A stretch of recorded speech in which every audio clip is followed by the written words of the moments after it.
சொந்தமாக YouTube channel நடத்த வேண்டுமா? நீங்களும் பிரபல ஆங்கர் ஆக வேண்டுமா? உடனே சேருங்கள் Pandey school of journalism. Contact 7388824242.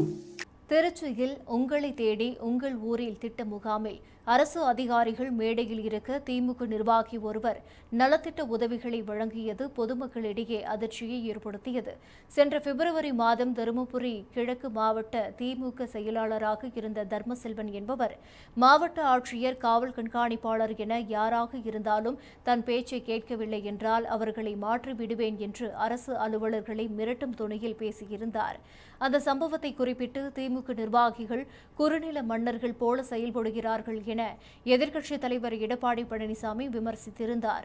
இந்த சூழலில் திருச்சி மாவட்டம் துறையூர் சட்டமன்ற தொகுதியில் தமிழக அரசின் நலத்திட்டங்கள் குறித்த நிகழ்ச்சியில் பொதுமக்களிடையே மாவட்ட ஆட்சியர் பிரதீப் குமார் பேசினார். அதைத் தொடர்ந்து உங்களை தேடி உங்கள் ஊரில் திட்ட முகாமில் நத்தம் பட்டா, இலவச வீட்டு மனை பட்டா, கலைஞரின் கனவு இல்லம் திட்டத்தின் கீழ் வீடுகள் என சுமார் 2 கோடி ரூபாய் மதிப்பிலான நலத்திட்ட உதவிகளை 333 பயனாளிகளுக்கு வழங்க திட்டமிடப்பட்டு இருந்தது. அந்நிகழ்ச்சியில் துறையூர் எம்எல்ஏ ஸ்டாலின் குமார், திருச்சி மாவட்ட வருவாய் அலுவலர் முசிறி கோட்டாட்சியர், துறையூர் வட்டாட்சியர் போன்ற அரசு அதிகாரிகள் கலந்து கொண்டனர். ஆனால் அதில் திமுக நிர்வாகிகளின் தலையீடு அதிகம் இருந்ததாக பொதுமக்கள் குற்றம் சாட்டியுள்ளனர்.